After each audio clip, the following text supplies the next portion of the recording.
নমস্কার বন্ধুরা, আবারও আজ নতুন একটি ভিডিও নিয়ে চলে এলাম। কৃষক বন্ধু প্রকল্প। কৃষক বন্ধু প্রকল্পে কৃষকদের জন্য বড় ঘোষণা।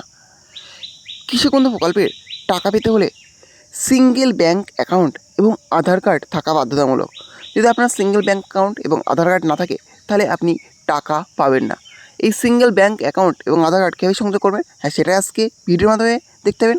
তার জন্য ভিডিওটি একটু স্কিপ না করে শেষ পর্যন্ত দেখতে থাকুন। আর অবশ্যই আপনি চ্যানেলে নতুন হয়ে থাকেন চ্যানেলটি সাবস্ক্রাইব করে পাশে থাকবেন। কৃষক বন্ধুদের জন্য বড় ঘোষণা।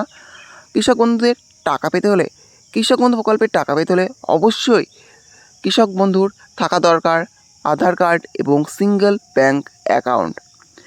না হলে কৃষকরা পাবেন না কৃষক বন্ধু প্রকল্পের টাকা। চলুন দেখে নেওয়া যাক যে এই নিয়ে কী আপডেট চলে আসলো, যে কৃষকদের জন্য বড় কী ঘোষণা হলো এবং কৃষক প্রকল্পের টাকা পাওয়ার জন্য কৃষকদের কী করতে হবে। কৃষক বন্ধু প্রকল্পের জন্য বাধ্যতামূলক আধার নম্বর, সিঙ্গেল ব্যাংক অ্যাকাউন্ট। কৃষক বন্ধু প্রকল্পের টাকা পেতে উপভোক্তাদের আধার কার্ড ও সিঙ্গেল ব্যাংক অ্যাকাউন্ট থাকা বাধ্যতামূলক। ফলে এই প্রকল্পের আওতায় যেসব উপভোক্তার আধার নম্বর সংযুক্ত নেই বা জয়েন্ট ব্যাংক অ্যাকাউন্টের সঙ্গে নাম নথিভুক্ত আছে, তাদের দ্রুত সংশোধন করার বিজ্ঞপ্তি জারি করেছে দক্ষিণ চব্বিশ পরগনা জেলা কৃষি দপ্তর। একই সঙ্গে প্রচার ও প্রসারের পাশাপাশি ব্লক এবং পঞ্চায়েত স্তরে বিশেষ ক্যাম্প করে সংশোধনী নথিভুক্তকরণের ব্যবস্থাও করেছে কৃষি দপ্তর। এ ধরনের সংশোধনী না করালে কৃষক বন্ধু আইডি শীঘ্রই অবৈধ বিবেচিত হবে।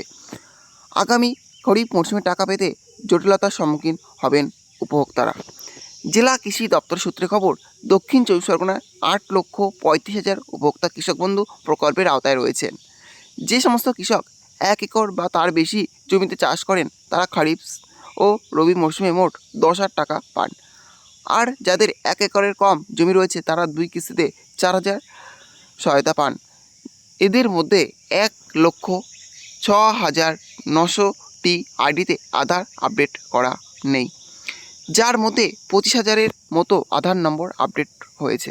অন্যদিকে জয়েন্ট অ্যাকাউন্টও উপভোক্তার সংখ্যা 13,745 জন। এখনও পর্যন্ত 2,340 জন উপভোক্তার সিঙ্গেল ব্যাংক অ্যাকাউন্টে রূপান্তরিত হয়েছে। জেলার এক কৃষি আধিকারিক গোপাল কুমার মান বলেন, কৃষক বন্ধু প্রকল্পে আগামী খরিফ শস্যের সহায়তা থেকে কৃষকদের টাকা পেতে অসুবিধা না হয় সেজন্য 2 ধরনের আইডি চিহ্নিত করা হয়েছে। আধার নম্বর সংযুক্ত নেই ও জয়েন্ট ব্যাংক অ্যাকাউন্ট যুক্ত আইডি চিহ্নিত করে ব্লকে ব্লকে পাঠানো হয়েছে। নথিভুক্তকরণের জন্য মাইকিং, লিফলেট বিলি করে চলছে প্রচার। ব্লক ও পঞ্চায়েত স্তরে খোলা হয়েছে সংশোধনী শিবির। চলতি মাসেই আপগ্রেডেশনের অধিকাংশ কাজ সেরে ফেলা হবে। মান আরও বলেন, নথিভুক্ত কৃষকের 60 বছরের আগে মৃত্যু হলে তার পরিবার 2 লক্ষ টাকা অনুদান পেয়ে থাকেন। 2024-25 অর্থবর্ষে এই খাতে 1,845টি পরিবারকে 3,690 লক্ষ টাকা আর্থিক সাহায্য করা হয়েছে জেলা প্রশাসনের তরফ থেকে।